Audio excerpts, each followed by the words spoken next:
ওকে এটা যাও তুই দিয়ে এককাল বিয়া তো হয়ে গেছ মেহমান আইলে আত্মীয় স্বজন আইলে এখন লাগে একটা হাসি খুশি আনন্দ ফুর্তি দিয়ে কথাবার্তা করতে বাবা তুমি একটা কামারো মুখে গোটা সাইড পেস বালিশ দাও আর ওই এসির একটু সাইড দাও গ্রামে ওই ঠান্ডা আছে এরপর ওই না না এসির মধ্যে থাকে তো সারাক্ষণ গ্রামে বসে সরষা মানুষ কালো হয়ে গেছি চাচা এসি এসি তো শুধু আমাদের বেডরুমে আছে ড্রয়িং রুমে তো কোনো এসি নেই লাগবে না তুমি ওই জালনা ভাগ তুইও আমাকে খুলে আইবে না তুইবে না রিমি কি একটা মুসিবতের ভিতরে পড়ছি একজনে চাই এসি একজনে মাছ রাইতে চাই খাওন আর একজনে চাই ভিউ আমার আর মাথায় কোনো কাম করে না তুমি একটা কাম করো এই ড্রয়িং রুমে একটা বিছানা বাজছে তো আমি গেলাম মামা আপনি কি বাইরে যান কষ্টের ছোটে একটা কাজ করেন আপনি একটু কাঁদতে পারবেন একটা ব্লক করে এই যে আত্মীয়ের কষ্টে আত্মীয় বাইরে চলে যাইতেছে নাকি এইটা যদি একটা ব্লক করি মামা ব্যাপক বিয়ে খালি আপনার একটু কাঁদিয়ে দেওয়া লাগবে চোখ দিয়ে পানি বের করতে পারবেন আপনি মরিচের গুঁড়ো দিয়ে কাটলে হইবে এইবার তোর দেন পারবেন মামা বুঝলাম না কিছু ভালো বিয়ে তো করলাম না নাকি ওটা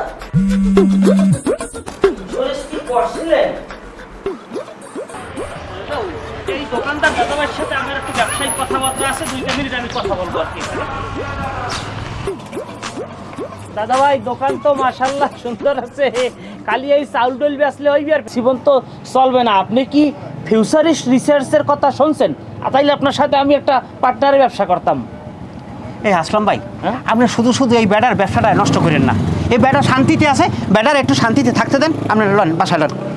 বেটা রেজাল্ট তুই বেশি কথা কত এগুলো বুঝবি না দাদা ভাই এটা হচ্ছে গিয়া মাল্টি রিসার্চ পারপাস বিজনেস বুঝছেন দেখা গেছে আপনি কোনো কাস্টমারের ফোনে 20 টাকা রিচার্জ করেছেন এবং সেই রিচার্জ করার পরে তার মোবাইলটা চুরি হয়ে গেছে তাহলে চুরি হয়ে যাওয়ার পরে সে যদি এখানে একটা বিমা করে এবং এই চুরি অবস্থায় সে আমাদের কাছে সে অভিযোগ করলে আমরা তাকে 5 জিবি ইন্টারনেট ফ্রি দেবো তাইলে সে রিস্ক মুক্ত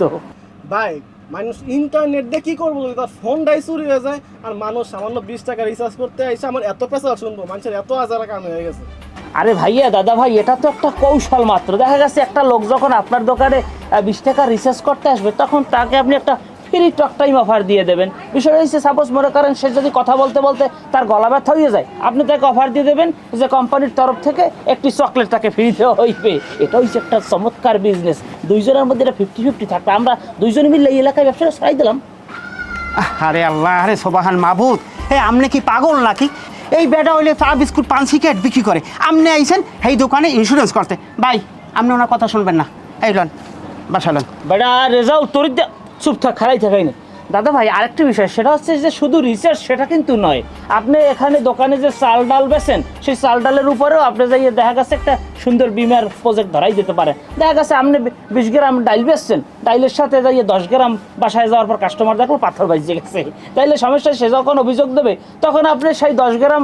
পাথরের বদলে আপনি তাকে 2টি আলু এবং একটি পেঁয়াজ তাকে ধরাই দেবেন এখানে কোনো কোম্পানির আপনার কোনো লস নেই কেন লস নেই কারণ দেখা গেছে 1 বস্তা আলু কিনলে আপনার তো 2 কেজি আলু নষ্ট হয় 2টা পেঁয়াজ নষ্ট হয় এইতে করে আপনি দিয়ে দিলেন কোনো লস নেই ব্যবসাটা কিন্তু ভালো বুঝছি ডাক্তারের ভাই আমার এই দোকানটা রেখে আপনাকে পাগলখানা মনে হয় আপনাকে হাতেও ধরি পায়েও ধরি আপনারা আমার দোকান থেকে চলে যান তো আপনাকে দুইজনের ভয়ে আমার কোনো কাস্টমার দিতেছে না